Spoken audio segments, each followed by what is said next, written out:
नेहा सिंह राठौर की गलती क्या है? क्या उन्होंने वर्तमान सरकार से यह सवाल खड़ा कर दिया, वर्तमान सरकार और सत्ता पक्ष में बैठे लोगों से यह सवाल की भीड़ उस पहलगाम की स्थान पर थी, तो आखिर वहां पे सुरक्षा व्यवस्था क्यों नहीं? बड़े मामले में मुकदमा लिखकर जेल की सलाखों के पीछे डाला और पर देशद्रोह के मामले में मुकदमा दर्ज कर दिया। नेहा सिंह राठौर बिहार की कैमूर जिला की रहने वाली एक महज 25 से 30 साल की महिला जो आज पूरे देश में चर्चा का विषय बनी हुई है।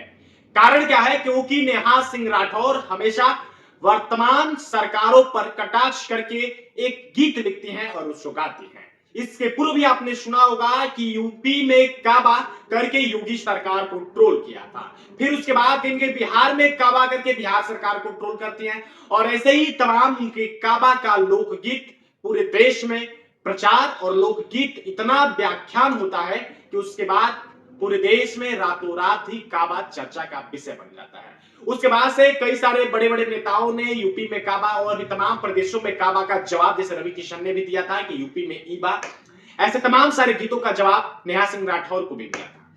लेकिन कहीं ना कहीं विगत दिनों में पहलगाम आतंकी हमले के बाद नेहा सिंह राठौर वर्तमान सरकार पर सवाल खड़ा करते हैं, जिसके बाद से उनका वीडियो सोशल मीडिया पर काफी तेजी से वायरल होता है और उस वीडियो के जो कुछ क्लिप हैं उनके सोशल मीडिया से डाउनलोड और कॉपी करके पाकिस्तान के कुछ अकाउंट के यूजर लगाते हैं और लिखते हैं कि भारत में रहने वाली नेहा सिंह राठौर किस प्रकार से वहां की वर्तमान सरकार पर ही सवाल खड़ा कर रही है। और ये चीजें कुछ लोगों को भाती नहीं है और नेहा सिंह राठौर को देशद्रोही तक बता दिया जाता है। और ऐसे ही चलते चलते नेहा सिंह पर देशद्रोह का जो आरोप लग रहा था उसका नतीजा यह हुआ कि नेहा सिंह राठौर पर लखनऊ के हजरतगंज थाने में देशद्रोह के मामले में मुकदमा दर्ज कर दिया गया है। अब सवाल यह उठता है कि जहां इस भारत के लोकतंत्र वाले देश में अपने अपने बातों को रखने की अभिव्यक्ति है, जहां इस देश का संविधान हमें यह हक देता है कि हम अपने सरकार से सवाल पूछ सकते हैं, हम आपसे पूछना चाहते हैं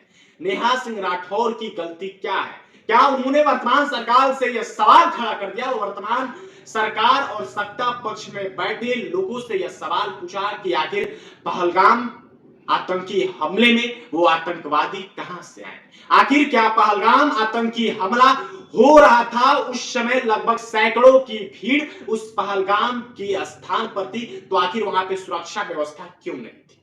तमाम सारे लोग इन सवालों को देशद्रोही बता रहे हैं, देश विरोधी बता रहे हैं, लेकिन आपकी नजर में क्या है? क्या यह सवाल देशद्रोही है कि आखिर पहलगाम में जो आतंकी हमला हुआ उस समय वहां पर सुरक्षा व्यवस्थाएं क्यों मौजूद नहीं थी? वहां से कुछ ही दूरी पर सैनिकों का स्थल था, सैनिकों का कैंप था। आखिर क्या जब हमला हो रहा था तो लगभग आधे से 1 घंटे तक यह घटनाएं चली, उस दौरान एक भी सुरक्षा के बल और सुरक्षा के जो सैनिक है वो क्यों नहीं उस स्थल पे पहुंचे?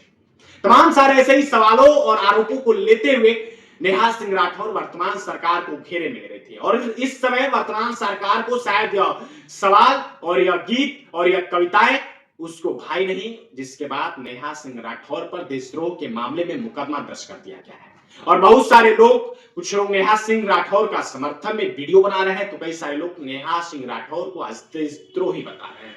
लेकिन जिस प्रकार से आज एक स्वतंत्र पत्रकार नेहा सिंह राठौर को भी कहा जा सकता है, क्योंकि जो लोग अपने देश में तमाम व्याप्त भ्रष्टाचार हो रहे गलत कामों के विरुद्ध अगर आवाज उठाते हैं तो हमारी नजरों में वह एक स्वतंत्र पत्रकार ही हैं, क्योंकि इस देश में अपने बातों की रखने की गलती इतनी बड़ी सजा नहीं हो सकती है कि उसको देशद्रोह जैसे बड़े मामले में मुकदमा लिखकर जेल की सलाखों के पीछे डालने का कार्य किया जाए। हालांकि अभी नेहा सिंह राठौर को जेल की सलाखों के पीछे नहीं डाला गया है, लेकिन जिस प्रकार से बड़े एक मुकदमे यानी कि देशद्रोह के मामले में एफआईआर दर्ज की गई है, यह कहीं न कहीं सरासर गलत है। और सरकार जिस प्रकार से अभी वर्तमान में आवाज उठा रहे लोगों की आवाजों को दबाने का कार्य कर रही है, यह कहीं न कहीं गलत है। इसका विरोध होना चाहिए। जो लोग नेहा सिंह राठौर का आप लोग विरोध कर रहे हैं, हालांकि नेहा सिंह राठौर के हम लोग भी विचारों के समर्थक नहीं है, लेकिन नेहा सिंह राठौर ने जब वर्तमान सरकार से सवाल पूछा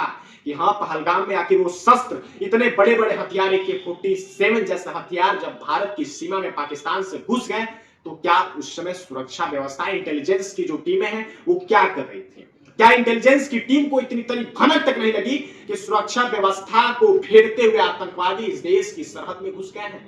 क्यों?